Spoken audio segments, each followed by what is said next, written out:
Bugün Cəfər Cabbarlı adlı 161 nömrəli tam orta məktəbdə son zəng çalınıb. Məktəbdə Əlvida Məktəb adlı vida tədbiri təşkil olunub. Bugünkü məzunlar 1-ci sinifə qədəm qoyanda torpaqlarımızın 20%-i işğal altındaydı. Bugün isə onlar Ali Baş Komandanın rəhbərliyi və şəhidlərimizin canı, qanı bahasına bütöv Azərbaycanın məzunları olaraq tarixə düşürlər. Yeni Çağaz xəbər verir ki, tədbir Azərbaycan Respublikasının dövlət himninin səsləndirilməsi və şəhidlərimizin əziz xatirəsinin bir dəqiqəlik sükutla yad olunması ilə başlayıb. Tədbirdə məktəbin direktoru Rəna Hüseynova, direktor müavini Nahid Fərəcov, məktəbdən kənar və sinifdən xaric tərbiyə işləri üzrə təşkilatçı Ülviyə Şükürova, kimya laboratoriya rəhbəri Xuraman Qəmbərova, kitabxana müdiri Sevinç İbrahimzadə, psixoloq Nərgiz Cavadova və müəllimlər Təranə Qəhrəmanova, Mələk Səmədli, Gülşən Ümbətova, Təranə Əmiraslanlı, Niyaməddin Süleymanov, Kəmalə Dadaşova, Nuranə Rızazadə, Zeynəb Qasımova, Züleyxa Abdullayeva, Lalə Şamxalı, Esmira Vəliyeva,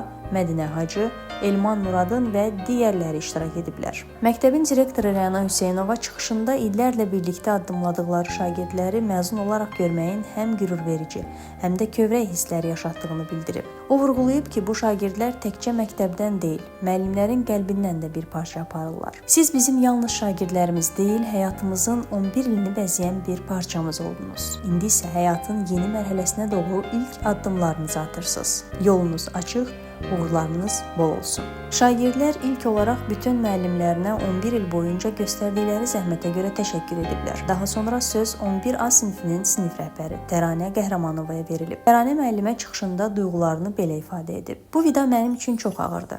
Hər birinizi gözümün qabağında böyüyən, dəyişən, güclənən övladım kimi görmüşəm. Sizə yalnız uğur deyil, mənəviyyat, dürüstlük və cəsarət arzulayıram. Hara getsəniz, kim olsanız, insan qalın. Bu mənim sizə son dərsim olsun. Daha sonra şagirdlər illər boyu onlara dərs deyən fənn müəllimlərini səhnəyə dəvət ediblər. Müəllimlər çıxışlarında öz ürək sözlərini bildiriblər. Sizinlə birgə güldük, əyləndik, inandıq, bəzən ağladıq. Amma ən əsası bir ailə olduq. İndi siz bu ailədən uçub gedirsiniz. Amma inanın, harda olsanız da sizin iziniz bu məktəbin divarlarında, bizim qəlbimizdə qalacaq. Müəllimlər bildiriblər ki, bu illər ərzində onlara yalnız bilik yox, sevgi, qayğı və həyat dərsi veriblər. Onlar hər bir şagirdə bir övlad kimi yanaşdıqlarını vurğulayıblar. 11 il uzun bir yol idi. Siz öyrəndiniz, biz sevdik. Bəzən danladıq, bəzən tərif etdik. Amma həmişə sevgi ilə yanaşdıq. İndi isə sizi cəmiyyətə yola salırıq.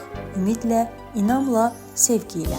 Daha sonra söz valideynlərə verilib. Valideynlərdən Ülkər Süleymanova və Yarıyev Zaur məktəb kollektivinə təşəkkürlərini bildirərək məktəbə simvolik hədiyyə təqdim ediblər. Daha sonra şagirdlər məktəbə qədər və ümumi təhsil üzrə Dövlət Agentliyinin təlimatları əsasında milli musiqilər fonunda hazırlanmış rəqs və musiqili kompozisiyalarla çıxış ediblər. Tədbirin sonunda günün qəhrəmanları 11A sinifinin şagirdləri səhnəyə çıxaraq milli rəqs və vals ifa ediblər. Məktəbin 1-ci sinif şagirdləri ilə birgə vals rəqsi nümayiş olunub. Məzunlar saçlarına gül üzü musiqisinin sədaları altında səhnədə çıxış etdikdən sonra yaldı rəqsi ilə dostluq və həmrəyliyi bir daha nümayiş etdiriblər. Və nəhayət son zəng səslənib. Bu zəng məktəb həyatındakı son çağırış olsa da yeni bir həyatın, uğura aparan yolun başlanğıcı oldu. Əziz məzunlar, yolunuz açıq olsun. Hər zaman xoş soraqlarınızı eşidək.